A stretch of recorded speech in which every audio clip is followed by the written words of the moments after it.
I was gaslit into thinking that I had not been misdiagnosed. And then I bought into the medication cycle, but then I got worse. I was like constantly stuck between I'm right and I need to do this, and the doctors are right, I need to stay on it. And so, like, I went through a period of time where I was waffling on and off of psych meds myself. And I remember thinking to myself, the side effects of these medications are so bad. Whether I need them long term or not, whether I can get off of them or not, I feel bad for the people who cannot, who absolutely need them. Because the fact that they need to sacrifice their quality of life in order to remain safe with themselves and with society, it's unacceptable and it's awful. We've got to find better ways. Somebody get this guy some help!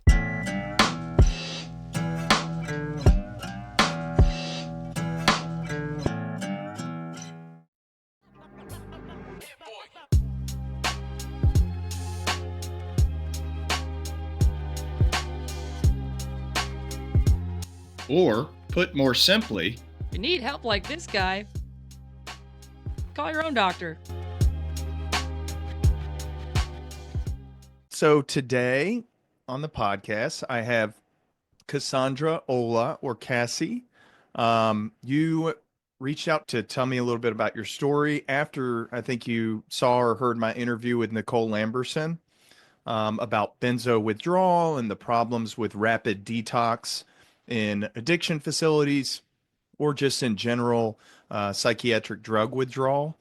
Told me about your story, and I thought it's really important to share with others so that we can continue to educate people on how the healthcare system operates, and specifically mental health care, and help to prepare others better for their interactions with the healthcare system. Tell us a little bit about yourself and maybe how you became familiar with Nicole's story and how it helped you in your own journey. Yeah, I learned about her because I found Joseph Wittering's channel. I guess I went through so much with the psychiatric system growing up that I keep up with people who are coming out and talking about this stuff. Because of that, I became aware of the Benzodiazepine Coalition. I've just been following them since, and they're very inspiring to me. It's very empowering to see people step out and talk about it.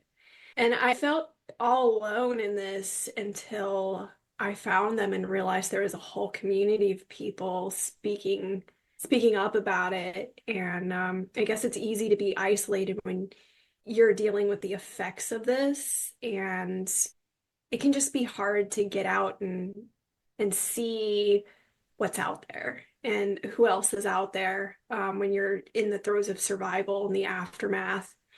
So I think that channels like that and groups that come together for raising awareness and trying to make a difference in society are so important, especially when utilized on social media, because it kind of brings people together.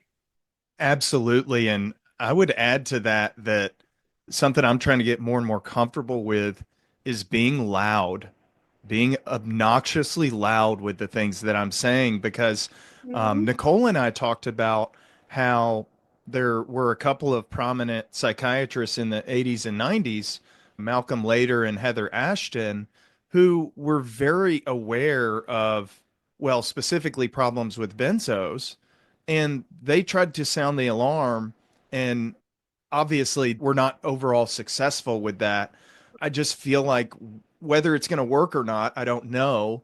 But I think we have to take a different approach and really kind of like try to be almost like demanding of the attention that these problems deserve and Yeah. the actual study of some of these things, as opposed to, I'm going to do an 8 week clinical trial and then I'll take you off of the drug and then I'll, wipe my hands clean and say, yeah, no problems here. But that's not how drugs work. You got to monitor them for years, for decades on population levels to really, truly, fully understand their safety and effectiveness profiles. That's not usually a lucrative way to study drugs for pharmaceutical companies. It's unfortunate because that's bad science to not do that. I mean, it's the like nobody stopped to think about whether or not, these drugs could have really bad effects over long periods of time. Like that's short-sighted, I believe. Just makes no sense. I know. And I think there are a lot of people that have tried to get out ahead of this and tried to study these, or that worked on, the serotonin system, for example, a guy like David Healy, who from the get-go was saying there may be more problems with this class of drugs than we're, letting on. But I think a lot of those people, kind of like we were talking about before we started recording, there's a lot of silencing of the voices that cut into profits. And what I'm trying to do here is go independent and talk to some of the most prominent names in the field, talk to patients about what specifically has happened with them, and just try to give people maybe a little bit more objective information to review on the field of psychiatry as a whole. That's very important, and I'm glad you're doing that. We do have to become independent and form our own thing because I don't know if we're really going to be able to make enough of a change like within the system as it is to start putting people over profit. We just kind of have to do it ourselves, I think. That's my personal opinion. Yeah. Now, did you say that knowing that my tagline is progress over profit? No, I had no idea. Like you mentioned earlier, I mean, the reason why I went into the field of medicine on a very general level was to, like, over a lifetime, grow in my understanding of the complexities that are medical and mental health symptoms and problems. It wasn't to push drugs on people or create a system of knowledge and then never update it. This is a really nebulous field in terms of mental health. People have been trying to figure out how to describe and classify mental health problems for a long time, and there's not a unified theory of how we develop different symptoms or conditions. So, if for no other, you know, comment on it, the certainty that is displayed by some drug makers and some, professional organizations just doesn't make sense in the historical context of all of the great philosophers and psychologists and psychiatrists that have touched on just the issue of, like, what is mental illness? How do we define this? How do we, find objective ways to measure it? But you get into it and you realize the system as a whole is not predicated on advancing our understanding. It's to bring in the dough and Yep. slay people. Yep. Bring in the dough. Right. Here's a great metaphor or analogy for what our healthcare system is predicated on. It's kind of like you have a polluted river, Yeah. and you could go about cleaning up the pollution out of that river in two ways. You can take each liter of water out, remove the pollution, and put the water back in. Yeah. But ultimately, that water, after it's been cleaned, will become repolluted after a period of time. Right. The other option is to go upstream, find the source of the pollution, and stop it right at the source. Immediately after you do that, the river is still going to be polluted, aka the person is still going to have symptoms. Right. But over time, because you've cut off the source of the pollution, gradually that waterway will become less and less polluted because you've gone to the source. Nice. You could Um, also do it both ways. You could cut off the source and take the water out and filter it and put it back in.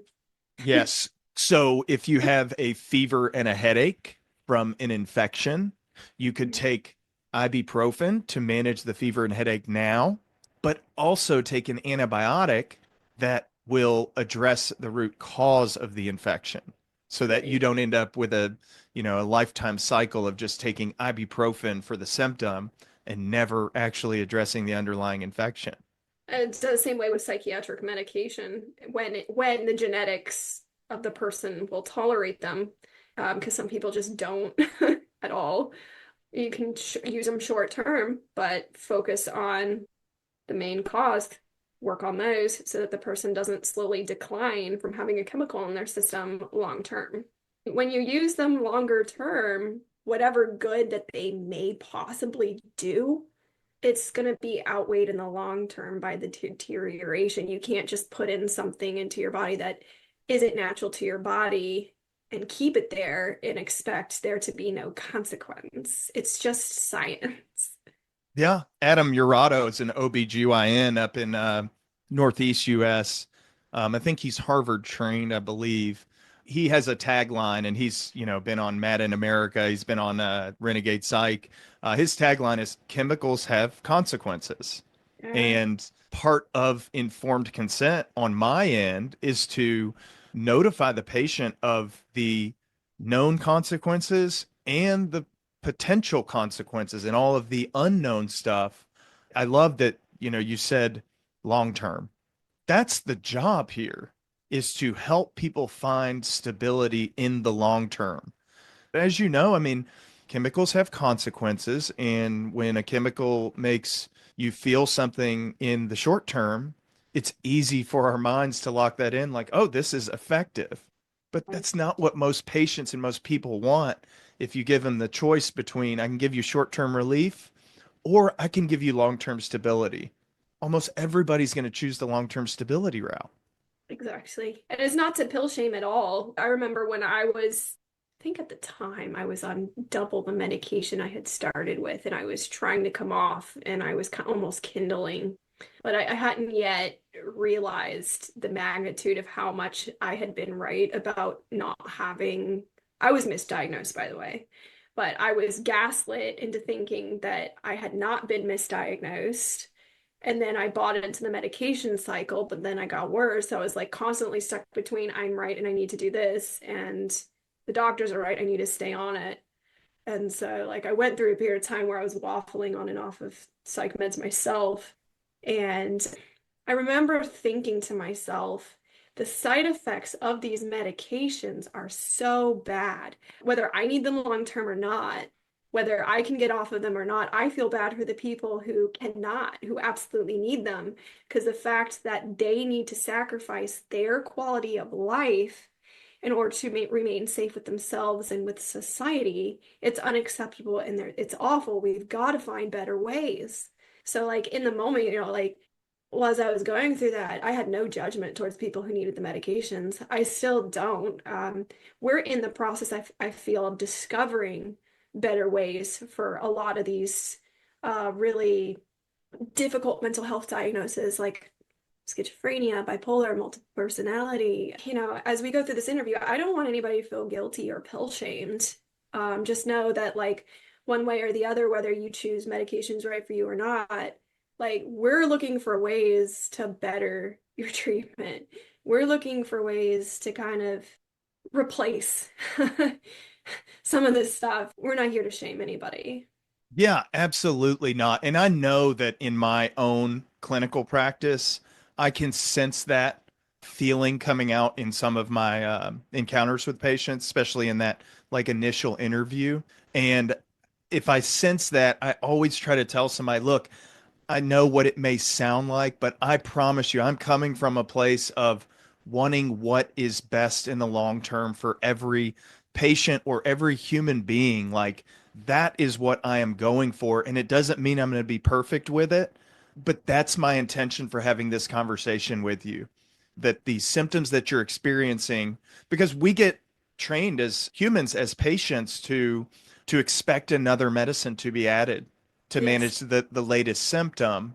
And I don't want my patients to have accumulating regimens where you could be the best psychopharmacologist in the world. But when you have 5 or 6 psych meds on board at the same time that are all impacting same and different systems in the brain, you're going to stretch beyond the limits of your understanding. And that's not even considering all the things we don't know about neuropsychopharmacology. Yes, it's definitely something that is evolving, I would say. Like, we're constantly learning new things and adjusting what we thought we knew. I really do appreciate you being here, being willing to tell your story. I know that it's not the easiest thing to do, especially repeatedly.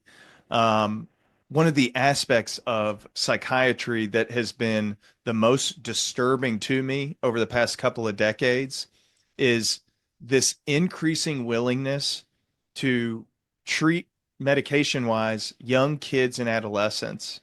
It used to be a commonly accepted philosophy that mental disorders like bipolarity or schizophrenia are developmental in nature and that they don't really fully manifest until puberty and after, as the brain continues to develop. A 2015 review by Mojtabai et al. Observed an increase in psychotropic medications for 12 to 17-year-olds from 11.2% in 2005 to 13.6% in 2014. Another 2020 review of Medicaid insured youths showed a 14-fold increase in antidepressant medication use in children or youths under age 20. It was 0.2% in 1987, nearly 3% in 2014, and almost 13% of foster care youths received an antidepressant. A 2015 study revealed that 1.2% of Medicaid insured youths under 4 years old were on a psychiatric medicine.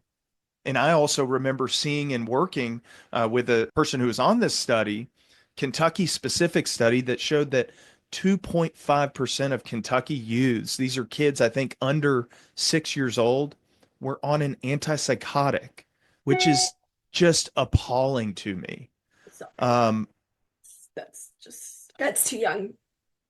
it is difficult to see these things happening and to feel in a way somewhat helpless about it. And again, why it's so important that you are here, that you do tell your story. And I know that this information, it speaks to your story and your mission.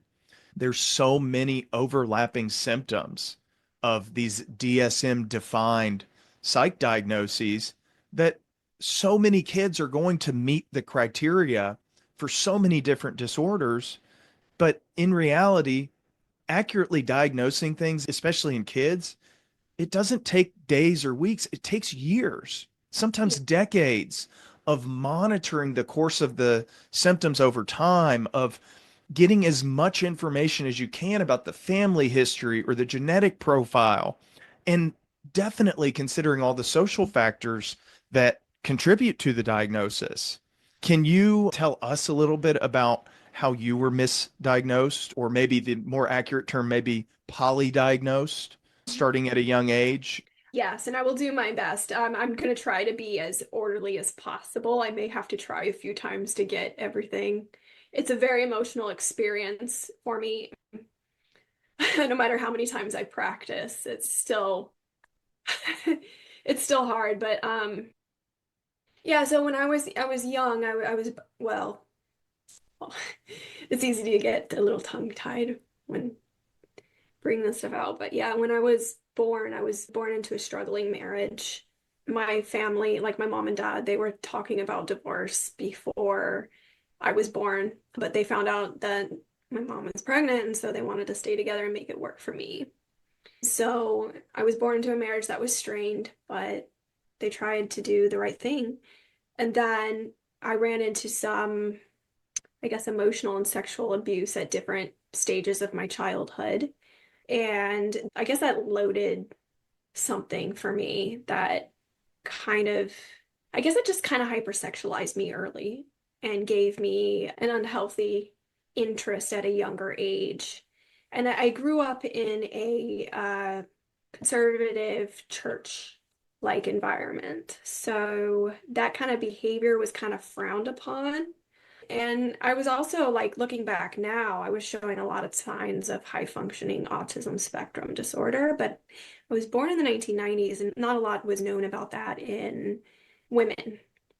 So I was basically struggling with my environment, unhealthy family dynamics, and abuse and trauma from a neurodivergent point of view perspective. And it got confused as I guess, bipolar disorder. My mom knew something wasn't right, but she couldn't make sense of the behavior. So she got me tested. I didn't really know how to answer the questions. So I kind of filled them out wrong, I would probably say. I put what I thought people would want me to say or what I'd heard other people describe, not necessarily what felt true to me. And I mean, I was like 9 or 10 years old, so had no idea how life was gonna work. I don't even know if I was self-aware enough to fill out that form at that age, quite honestly, all the like questionnaires they do for this diagnosis stuff, like to be honest. And with autism spectrum disorder, you're often emotionally behind anyways. So, Do you remember what the overall kind of time spent on the evaluative process of like what is going on here? How do we get to an accurate, I always say diagnosis because there's just so much overlap. I don't know that we can really categorize each of our different conditions as existing by itself. Do you have any recollection of like how long or how much detail was put into trying to create more accuracy in diagnosis before starting with treatments? yeah, I think they just did like a couple sessions. They put like maybe a few hours into asking personal questions, and then they gave you the tests and the questions and stuff. And they did do like an open MRI for me of my brain, and I still have it from before medications. And I'm hoping and praying science advances to the point that maybe one day that'll be useful for research because that was my brain before psychiatric medication. Have you gotten any MRIs since then? Yeah, I think there probably is a way to tell. I just think that maybe it has yet to be discovered or something like that. Were they able to see any major differences in your MRI, more No, but I recent don't think MRIs? I've found anybody who looks at it critically enough to know. And I found a concussion place out somewhere in the Midwest or something, but I could never come up with the money, and they seem to look at it more critically. But they were looking for more I guess brain injury type things, but I had a feeling that they'd be able to tell the nuances from the drugs. Like they would find something that most typical professionals aren't trained to look for because they were like one of those outside the box little niches, I guess. Yeah, But it it'd was be like interesting. $1,000. Yeah, because radiology is like everything else. If you don't critically think about things, then you might miss some things. Yeah, I've got one from an MRI from when I was like a kid before the medications. I've got one from when I was still on the medications. And then I've got several MRIs from the various years of being off. So I'm about, let's see, I came off around 2012, I think. Like summer of 2012 is when I like came off too fast and then went through like a protracted withdrawal. So you can literally see like if there's been any recovery, if the sort of damage is visible on an MRI. I wish I had known about to push for different types of imaging like SPECT or CT with contrast. Like I wish I had more of that nature. I even went to NIH and I was in an autism study. They did some kind of imaging. I don't know if I have that, but Yeah, it'd be great to have like fMRI connectivity studies because I think yeah. that is really the future of imaging, especially in psychiatry or psychiatric conditions, is to be able to see where are the abnormalities in the connectivity between different regions. And really, probably one of the things I'm most interested in is the connectivity with what we were talking about is the mind or the more centralized brain components and that frontal lobe conscious self that checks all of our behavior before we go and engage in it. Yeah, that would be so good. I think we need to start that now. Like, we just need to have some studies where they're doing that incrementally with a group that has no meds and with a group of kids that do. And if they're going to be putting 6 years olds on that stuff without doing these studies, track it. It's like I'm actually really angry that people I think hear that they you. can medicate the children without doing adequate studies. There's all of this information out there to help you study the brain and the effects on the nervous system and the body, and nobody's doing it. They're just drugging them. That's Yeah. outrageous. That's crazy. Like, that's obviously a cash cow. Exactly. And because it doesn't make money and all that you're going to find from it are things that cut into profits. But I agree with you. I mean, it is so frustrating and it does really induce anger. I try to take that anger and filter it into things that don't fix the problem immediately, but hopefully get to the source of the pollution, right? Yes, exactly. It can be a source of motivation and positive change when you channel it properly. If you don't channel or manage it properly, it'll destroy you.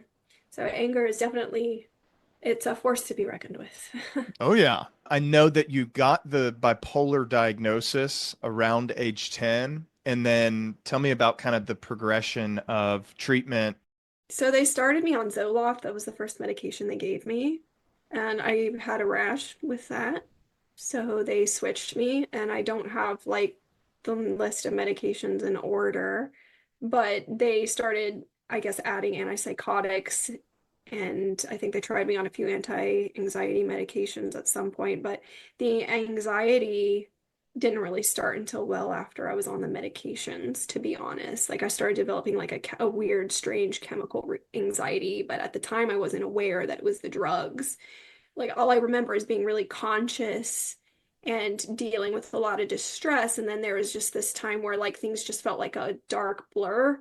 And then I woke up to myself and I was just like completely different. I just felt like tired. I felt shy. It was almost like the lighting was different. Like I don't know how to explain it. I just felt like someone had taken my consciousness and shoved it deep inside myself, and almost like I was looking through a small light outside of a cave. Everything changed. And I don't know whether that's disassociation or like what do you even call that? Almost Uh, like the lens with which you're viewing the world had been replaced with something different than normal. Absolutely. Yeah. And I wasn't as present. And it was just so bizarre to me. And I was just like really timid, really anxious, really unregulated. And it just got worse. And I didn't even realize that the medications could change you that much. I remember like struggling with attention span before medications, but when I applied myself, I would get really good grades. And once I started focusing, I focused really well. After medications, I noticed that my cognitive performance started going down, and I would sit there and I would try to make sense of material, and I would just go over and over it, and I just couldn't get it, and I couldn't keep up. So it slowed things down for me tremendously. At times, like during middle school, like eighth grade, like I would have to look at my peers' work in order to get assignments done because it's not that I was lazy and didn't want to do the work. It's like I couldn't do the work. I would try, but nothing would happen. So I was just losing my cognitive capacities and I didn't know what to do. And it made my behavioral problems worse. Like it turned me into like a head case. Another thing that happened early on with me is one of the medications made me binge eat and binge eat and binge eat to the point my mother had to lock the closets because I would eat anything, whether it was raw, like raw pasta, like whatever, I would eat anything. And I just wouldn't stop eating. And my mom says I never really got that big, but I remember being like a really thin person, maybe just with a little bit of a gut issue. So like I think I probably would need some physical therapy for core strength or something like that. But I was otherwise really thin. And I just remember like after a few weeks of being on medication and going through this binge eating, I had like little bits of fat just falling off. You could see like this thin arm and then just fat coming off. And it just happened really rapidly. And it was like on my legs. And my friend actually had a photo she showed me like later when we were adults, and I looked at that and I cringed. I was like, whoa, because we were at the pool and you could just clearly see it. But it was just such a huge change for me, and it happened so fast. And I still have stretch marks, and that was happening on the precipice of puberty for me. So it really threw me for a loop with my self-image, my confidence, because I was already struggling socially. Like prior to medications, I was bullied because of autism spectrum manifestations. I just wasn't like everybody else, and they knew it. And now, I was starting to make friends, and now they put me on these medications. They're making me act weirder. I'm gaining weight. Just making an already confusing time in life that much more confusing. There's all kinds of biological changes that are occurring with puberty that, things may have stabilized after puberty. Like ADHD is a great example. There, are some kids who have delayed maturation of dopamine tracts to the frontal lobe, but a lot of those kids are just developing a couple of years later than maybe most of their peers. We may just need to have a little bit more patience Yeah. with their development. Do you remember maybe the first time where you were on a medicine and then you went back and the response was, let's add something else? I actually don't remember that process. I think the drugs were affecting me and I was so shut down from the life stresses. Because I do want to mention that, like, before this changed my body, I was already struggling with shame that I was having an unhealthy obsession because of the sexual trauma that took place with me. So now my appearance is being ruined and my behavioral problems are getting worse from the medications. And now I'm even more ashamed of my own sexuality, in a sense. And this is a time where you're supposed to be making sense of it. And it's not necessarily easy, but it's not supposed to be this hard, this humiliating. And I can Um, only imagine that you probably felt like you didn't have a voice sitting in the doctor's office with that person who, represents an authority figure when you had already been wronged by authority figures and, very trapped and almost silenced. do you know when that process actually took place for me, what you're describing? When I started waking up in high school. Like, okay, so this started when I was 10. And so around 14 and 15 and 16, somewhere between there, that's when I wake up and I'm cognizant enough to realize something's happened to me. I speak out about it, nobody's listening. Then I start feeling that. So I didn't even reach that point of consciousness until high school, which is amazing. On these drugs, I've developed that at all. I really do believe that emergence of consciousness that comes with puberty is paramount to understand any developing mental health condition that may exist. I feel for you with that. And I just do want to reiterate that because, again, we have minds that focus on the negatives. There's no way around it. It's what they do, survival focused. And so I say this because I know with my own inherent struggles and how, my mind operates, like what you're doing right now, right here is so important, right? It's not easy, but it's so important to continue to help you heal. And also to, by putting yourself out there, you are undoubtedly helping other people. It doesn't mean you'll know about those people that you've helped, but you're helping another 9 or 10-year-old, 15-year-old. Again, I just know our minds aren't like, hey, you're doing a great thing. Congrats. So we got to point those things out to each other. Yeah, and I'm happy to share because I really want people to know how horrendous this can be for children. And I want people to know how confusing and just gut-wrenching my childhood was on these drugs. I didn't know who I was because like I thought I was bad because I didn't realize as I was going through this that the meds were lowering inhibition, they were making me more susceptible to certain issues. And I'm glad that certain things took place in the safety of childhood and didn't happen in adulthood on these drugs, because I've heard of people actually ending up in jail from the side effects of these medications. And so I felt very lucky. My parents may have had their hands full, but they did a lot of things right despite all of this. I remember one time we had something called eighth grade graduation, and the seventh graders would hold candles for the eighth graders as they went down the aisle. And I remember that on one of my medications, I was tremoring, and they thought it was just going to go away. So they left me like that for like way too long, like a couple months. And it was mentioned actually, I ended up hospitalized at some point, and they were like, I can't believe they didn't take this off sooner. I was like going through my records, my psych records, and I was like, the hospital was like, why have they left her like this? It was just completely messed up. But I was standing there and I was shaking so bad for the eighth grade graduation, holding the candles for the class that was graduating. The wax was dripping off the candles and burning my hands. I remember going on school field trips and being made fun of and bullied for the digestive issues that were caused by some of these meds. Like between sixth and fifth grade, like if I dropped a pencil, I would overreact and be like, I dropped it! Like just weird behavior. Like I became the laughing stock. I literally started acting weird and like, like the person who would like butter off of the thing in public with no shame. And I'm like way too old for that. Like I regressed. There was a period of time and it was humiliating. It was embarrassing. Like I'm under the complete impression that polydrugging children is child abuse. Because, what does this do to kids? Like, can you imagine? How many different medications do you, at the peak of being polydrugged, do you think you were on at the same time? Anywhere between 4 to 7, I would say. It's wild to me the number of psych meds that you were prescribed, even though unfortunately I regularly have intakes with adults on a half dozen to a dozen different psych meds alone.